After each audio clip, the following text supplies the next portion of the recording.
¿Qué tal amigos? ¿Cómo estáis? Vuelvo con un nuevo vídeo y con una nueva serie. Una nueva serie que he denominado Trucos Posicionales en 12 minutos, cuyo objetivo es mostraros trucos específicos o técnicas específicas de carácter posicional que podáis utilizar en vuestras propias partidas en solo 12 minutos. Es importante también que te quedes hasta el final del vídeo porque condensaré toda la información en estos 12 minutos y porque es importante que conozcas todas las sutilezas y la naturaleza de estas técnicas que te iré mostrando en esta serie. Sin más preámbulos, he elegido una partida que se jugó en el año 73 entre el jugador holandés Jan Timman contra el mítico jugador Michael Tal. Ya sabéis, un jugador de ataque que incluso llevaba a cabo sacrificios que no eran correctos, pero que aún así había veces que, muchas veces además, que le funcionaban.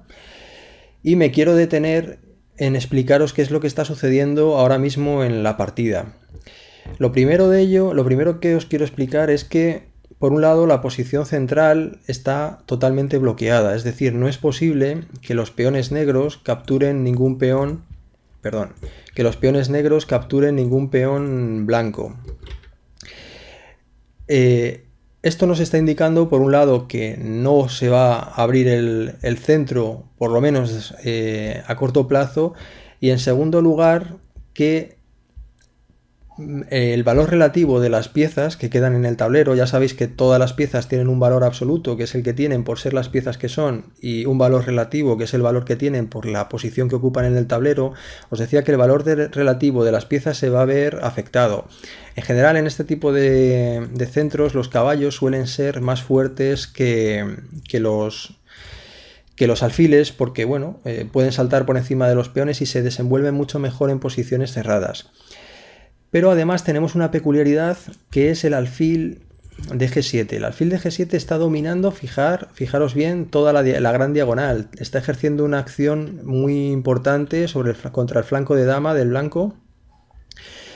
Pero esto también está muy relacionado con la técnica que os quiero explicar. En esta posición el negro jugó alfil por C3, jugada sorprendente, porque a priori el negro está cambiando su mejor alfil por un caballo, y acabamos de decir que los caballos en posiciones cerradas son mejores que los alfiles, pero lo está haciendo por una razón muy concreta, y es la siguiente: está cambiando su mejor alfil por el caballo para provocar este tipo de estructura que vais a poder ver. Vamos a ponerlo en rojo.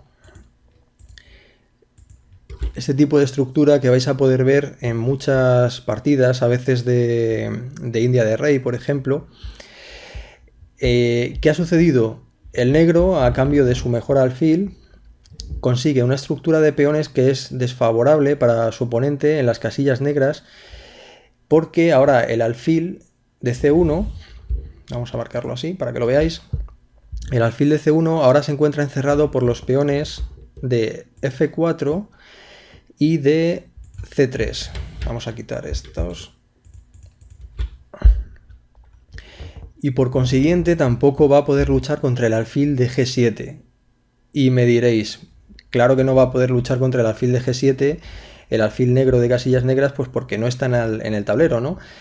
Pero aquí me quiero detener un segundo y contaros un concepto muy importante, y es que aunque el alfil negro de casillas negras no está en el tablero, no existe, tampoco es posible que el negro cambie su mal alfil, el alfil de C1, por nuestro buen alfil de G7, por lo que de alguna manera, aunque sea de forma virtual, la falta del alfil de casillas negras se siente en el tablero, ya que ahora la comparación del valor relativo del alfil de casillas negras no se va a establecer contra nuestro alfil, que no existe, se va a establecer contra un caballo, y sabemos que en una posición cerrada un caballo va a ser superior al alfil. Vais a ver muy bien cómo se manifiesta este tipo de desequilibrio posicional. Espero que me hayáis entendido, y si no, dejármelo en vuestros comentarios y lo intentaré explicar de alguna otra manera. Es un concepto un poco complejo, pero que es muy útil y que en la práctica se da mucho. Pero tener en cuenta que un alfil tan poderoso como el alfil que había en G7 únicamente lo podemos cambiar por un caballo de una forma tan alegre si hay una justificación detrás, ¿vale? La partida continuó caballo de D a F6, el blanco jugó alfil de 3 Y ahora el negro jugó rey h8. Y ahora podemos ver otra de las consecuencias que tiene el cambio del alfil, el del alfil de casillas negras.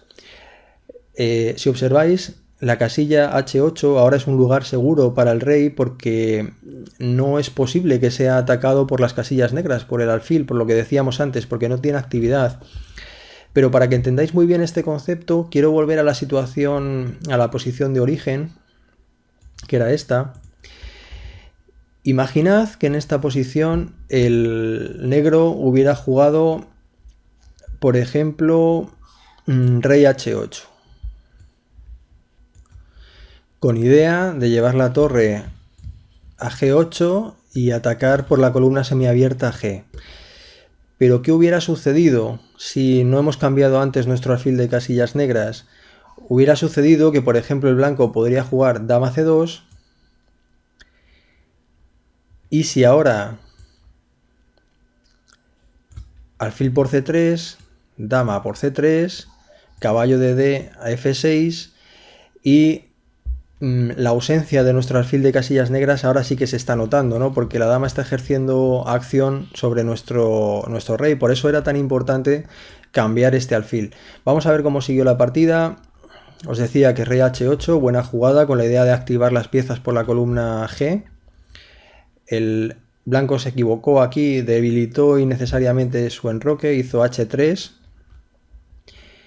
Seguramente en esta posición hubiera sido más normal jugar a 4, intentar provocar algún tipo de debilidad en el flanco de dama, avanzar el peón y deshacerse del peón débil que está aislado en la casilla 2, ¿no? Pero bueno, el blanco jugó h3, tal jugó torre g8, dama d2 y caballo g7. Observad cómo se percibe cómo la falta de espacio perjudica más a los alfiles que a los caballos, porque pueden saltar por encima de los peones. Ahora los caballos negros tienen rutas muy interesantes como h5, golpear en f4 o entrar incluso por g3, que fue lo que sucedió en la partida. Vais a ver. Jugó caballo de 1, caballo de g, h5, alfil por h5 y caballo por h5. Observad cómo nuestro caballo tiene mejores formas de entrar en el juego, sobre todo mejores formas ofensivas que este alfil, que simplemente es un mero espectador, es prácticamente como si fuese un peón. Jugó alfil f2, protegiendo la entrada del caballo, alfil d7, activando el alfil, alfil e1, torre de a f8, caballo e3, dama f6.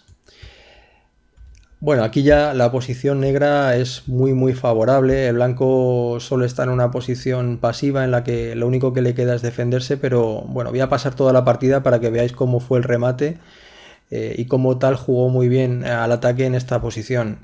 El blanco hizo rey h2, dama h6, buscando la debilidad de f4, g3, y claro, g3 ahora se queda sin protección, con lo cual llega la jugada torre f6, con la idea de venirse a g6 y golpear en la debilidad de g3, tanto con el caballo como con las torres dobladas. El blanco se defiende, ya os digo, de forma pasiva. Acordaros siempre que las debilidades generan pasividad y por lo general las pasividades, mejor dicho, y por lo general jugar de forma pasiva suele generar también debilidades.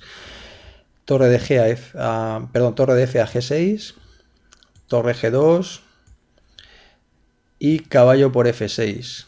Le soltaron este golpe muy interesante que amenaza la entrada de la dama en h3 y también la captura de la torre. El blanco no le queda más remedio que capturar el caballo, dama f4, rey g1, dama f3, amenazando capturar el peón de h3, dama f2, dama por h3. Bueno, aquí el blanco ya hizo torre b1 y le soltaron f4, torre b2, f3 y la partida se acaba. Antes de que me digáis que por qué se acaba la partida, que muchos luego me lo decís, pues la partida se acaba pues porque el blanco va a perder la torre, no tiene forma de defender esta torre, ¿vale? No está clavada y en el caso de que capture, imaginaros que nos capturan la torre, capturamos, ¿qué le queda al blanco? Pues le queda defenderse de una forma como esta, ¿no? Que al final le van a comer todo en G2. Bueno, espero que os haya gustado esta clase, dejadme vuestros comentarios, esperaros también a las sugerencias que os voy a dejar al final del vídeo y si alguien no lo ha entendido, muy importante, dejadme en los comentarios porque creo que es un tema un poquito complejo y si hace falta lo vuelvo a explicar de alguna otra manera y ya me diréis qué os parece esta serie y si seguimos con ella adelante, ¿vale? Bueno, muchas gracias y hasta la próxima semana, un cordial saludo.